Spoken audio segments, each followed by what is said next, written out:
we're going to look at some free options and some paid options.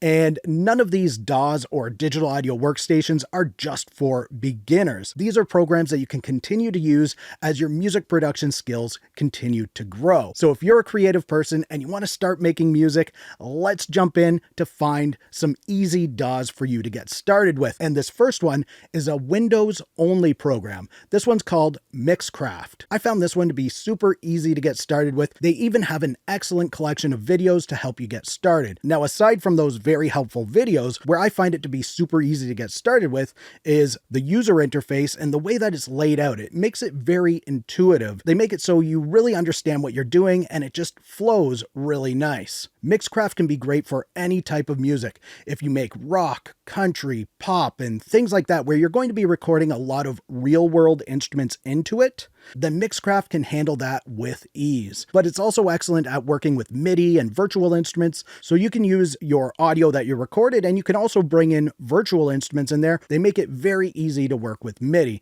And it actually comes with quite a few instruments, plus you get a ton of effects in there, all of the basics and essentials that you'll need to record and mix a song. But of course, if you want to bring in any other effects or instrument plugins from other manufacturers, you can do that in Mixcraft as well. Now, if you're a person that likes to work with audio clips like loops and samples, Mixcraft makes it super easy to beat match and you can match the key. Mixcraft even has a clip launcher feature in there, so you can load up some clips into the different cells and then you can launch those clips to start making music in a performance type of way, even if you are using loops. Mixcraft is a fairly affordable option with the Pro Studio version going for around $150.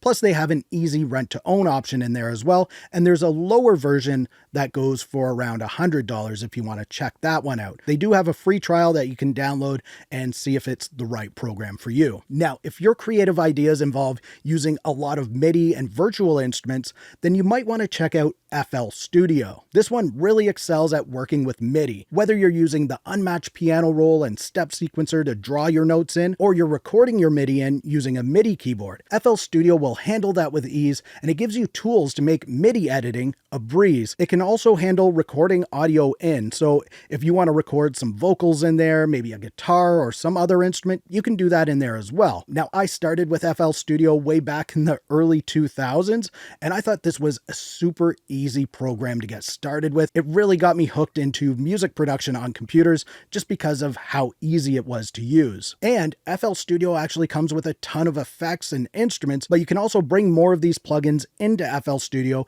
if you find them for free or you pay for them from some other manufacturer. And one thing that everyone loves about FL Studio is that you get lifetime free updates with it. So you can buy it once, and you're always going to be able to update it to the latest version for no extra cost. The producer version, which should be the minimum that you go with, it's around $180, which isn't bad considering that you never have to pay for another update from them. There's a free trial of FL Studio that you can download and get started with. It's completely unlocked. The only thing is, if you create a project in there, and you save it, then you won't be able to open that project until you purchase the full version of FL Studio. So those are a couple of programs that you need to pay for. Now, if you like the idea of getting started with music production using a free program, then you might want to check out the Luna DAW from Universal Audio. And this is the company that's created some of the most legendary studio gear, and it really seems like they wanted to make this feel and sound like a real studio. Plus, they've also made a point to try and simplify things so anyone can get started with it. One thing to note about Luna is that it comes with very minimal effects and one instrument plugin, but that instrument is really nice. And the oxide tape saturation effect that it comes with is an excellent one. It's a plugin that I actually paid for. But of course, you can bring in third-party plugins. Most music producers end up using more third-party plugins than they do stock plugins in any of these programs anyway. If you're like me and the music that you want to create mainly revolves around recording audio in, so like recording vocals, guitars, and other real-world instruments, then Luna will probably be an excellent choice for you. There are MIDI capabilities in here, so you can still use virtual instruments in Luna, but working with MIDI isn't as easy when you compare it to other programs. However, they are constantly adding new features into it, so maybe they're working on some new MIDI features that will come out in some future updates. You'll likely see that there's a Luna Pro bundle. Now, this Pro bundle just adds a bunch of effects, and they're really nice effects into Luna, and a lot of these effects you can use in other programs as well, so you're not just stuck using them in Luna. So really, that Pro bundle can be very useful if you work in Luna or if you decide to work in another program later on. But not having the Pro bundle isn't going to limit any tracks or anything like that. It's still a completely unlocked DAW. Now let's move on to one of the most popular digital audio workstations. This one is Ableton Live. It has a very big following, especially with creators and producers that want to make electronic styles of music. So if you want to make music by mixing loops and other sounds together, plus maybe record some of your own sounds in or use MIDI, then this one might be for you. It's kind of like having two programs in one. There's the clip launcher mode, and this is the one that a lot of electronic music creators like. This allows you to load up your clips onto different tracks or different cells, and you can start to launch those sounds or take the sounds out, and you can record all of this like it's a performance. And it records everything separately, so you can actually go back if you made a mistake and you want to take something out that you added in there, you can do that, or you can add more into it.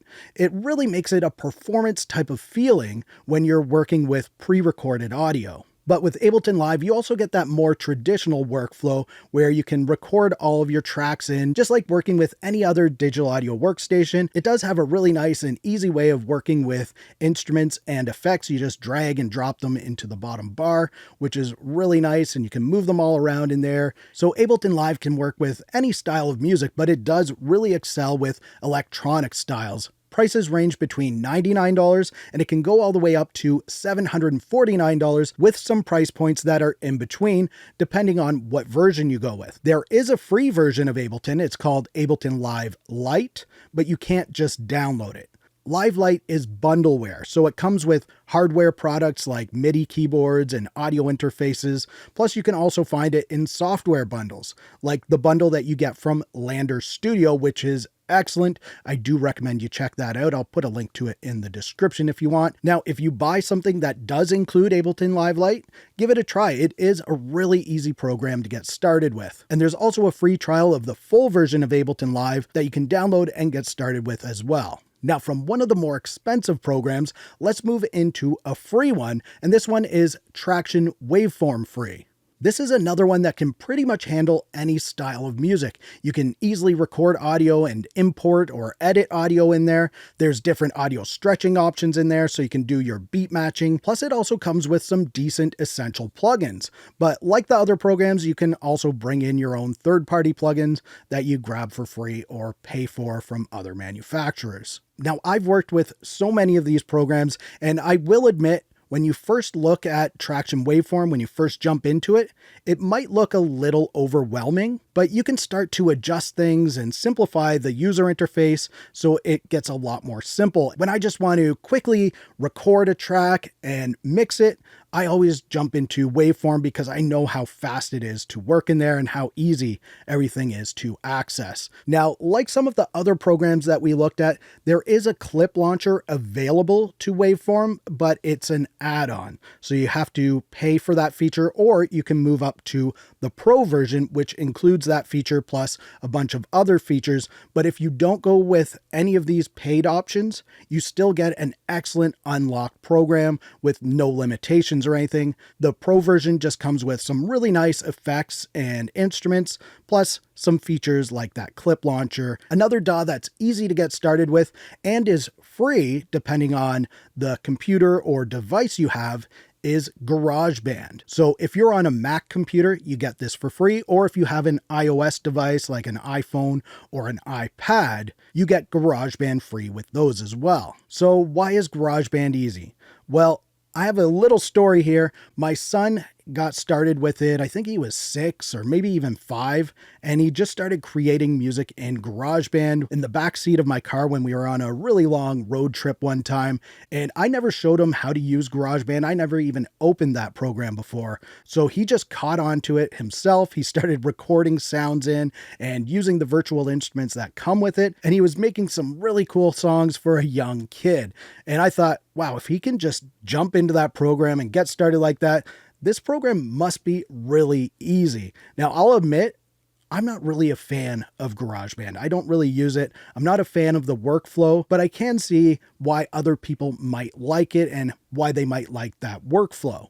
For me, I'm just not used to it, but if you got used to it, I'm sure it's going to work great for you. Also, if you decide you want to get a little more pro, you can then jump into Logic Pro, which is like the next step up. Now, speaking of getting used to workflows and how things generally work in these programs, all of these programs are going to have a learning curve. So you're going to have to get used to any one of these. And it's not a quickly jump in and you're going to create a hit song the next day. These programs are going to take time to learn, and it can also depend on the hardware that you have. And if you still aren't sure on what hardware you might need to start making music, check out this video right here where I go through some of the essential gear for music production in your own home studio. It's a great video to watch. And if you liked this video, please give it a thumbs up. Also subscribe to the channel for more videos like this. Thank you so much for watching. For Audio Tech TV, I'm Zane. Keep creating.